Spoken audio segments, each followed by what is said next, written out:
free game? Di ba MMA fighter ka? Sige, iset mo laban natin. Tignan nyo to kung uubra. Mapapahiya ako sa gitna ng stage kasi hindi ako pupunta. Pero fighter tong si Ice. Ngunit di siya magaling at malakas. Kaya pala Ice kasi pagdating sa ring, nanigas. Ang angas pa naman sa interview, kala ko talaga mala Bruce Lee. Puta, pagtungtong sa ring, ting ting ting, Sleeping Beauty. Pero pre, marunong ka eh. Alam mo kung saan ka lang nagkulang? Hindi ka tinuruan paano magdala ng unan. Kahit pillow neck lang sana. Pang safety lang.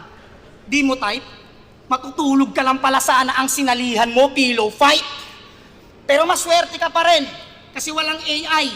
Kaya nakaligtas ka, boss. Sa mga edit na pagsapak, biglang lalabas yung Diyos.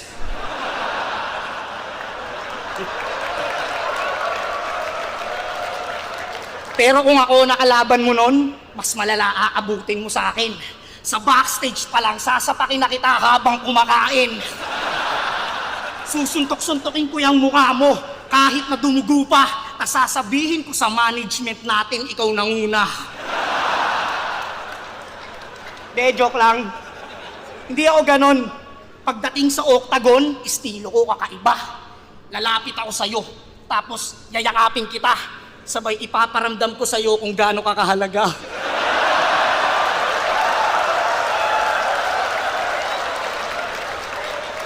Ay, kinilig oh, kinilig.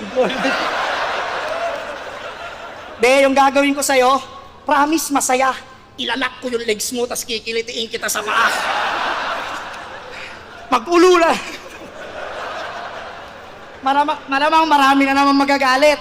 Kasi puro ako patawa. Etong flip top, bina-battle rap, comedy bar na. Eh puta, kasalanan nyo rin naman kung ba't di na ako nagseseryoso. Kasi sa tuwing nagte-technical ako, puta, nagtatawanan din kayo. Kaya mag-ulula na lang tayo rito. Hayaan na lang natin siguro yung mga katulad ni Saint Ice ang magpanggap na matalino. Kasi kontento na ako maging patawa sa mga tao. Kasi pag ginalingan ko pa masyado, mawawalan ka ng trabaho. Real talk, walang perpektong estilo. Lahat nabubutasan.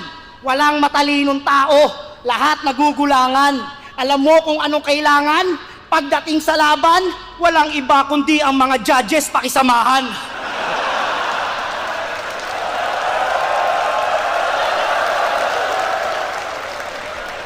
Lahat ng bara kong ibinaon, puro solidong pinag-isipan. Wala akong sinayang, kaya wala akong pagsisisihan. O kung di ako manalo rito, tama, wala akong pagsisisihan. At kung di ako iboto ng mga hurado, wala na lang pansinan.